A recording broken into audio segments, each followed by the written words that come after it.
Cricket fans ఎప్పుడెప్పుడా అని ఎదురు చూస్తున్న టైం వచ్చేసింది. హోమ్ టౌన్ లో ఆడేందుకు హైదరాబాద్ సన్ రైజర్స్ సిద్ధమైపోయింది.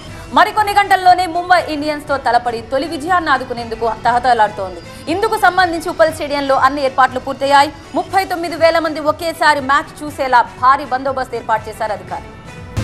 ఐపీఎల్ 2024 లో భాగంగా సన్ రైజర్స్ హైదరాబాద్ తమ మొదటి హోమ్ గ్రౌండ్ మ్యాచ్ మరికొన్ని గంటల్లో ఉప్పల్ స్టేడియంలో ప్రారంభం కానుంది. మొదటి మ్యాచ్లో గెలుపంచుల వరకు వచ్చి ఓడిపోయిన హైదరాబాద్ హోమ్ గ్రౌండ్ లో సత్తా చాటేందుకు వీలూరుతోంది. ఇక మ్యాచ్ చూసేందుకు క్రికెట్ ఫ్యాన్స్ పెద్ద ఎత్తున తరలి రానుండడంతో పకడ్బందీ ఏర్పాట్లు చేశారు పోలీసులు.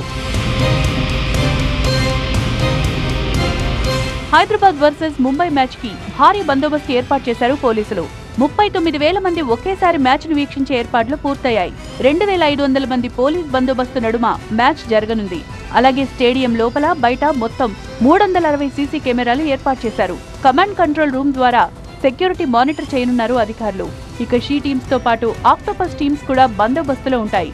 అలాగే స్టేడియం చుట్టూ ట్రాఫిక్ ఆంక్షలు ఉంటాయన్నారు Rachakonda CP Tarun Joshi. Cricket fans అంతా హ్యాపీగా మ్యాచ్ చూసేలా ఏర్పాట్లు చేశామన్నారు.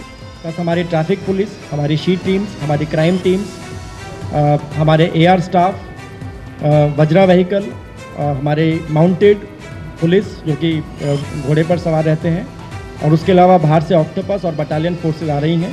और हमें पूरा विश्वास है कि हम बिना किसी इंसिडेंट के ये बंदोबस्त ठीक से कर पाएं.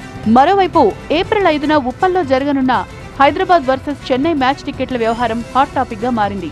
బుకింగ్స్ ఓపెన్ అయిన క్షణాల్లోనే సోల్డ్ అవుట్ అని రావడంతో పేటీఎంపై ఆగ్రహం వ్యక్తం చేస్తున్నారు క్రికెట్ ఫ్యాన్స్. బ్లాక్ మార్కెట్లో ఐపీఎల్ టికెట్స్ అమ్ముకుంటున్నారంటూ ఆరోపిస్తున్నారు. 1,500 రూపాయల టికెట్ను 5,000కు, 4,000 టికెట్ను 9,000కు, 6,000 టికెట్ను 12,000కు ఇలా బ్లాక్ లో అమ్ముతున్నారని సోషల్ మీడియా వేదికగా పోలీసులకు ఫిర్యాదు చేశారు.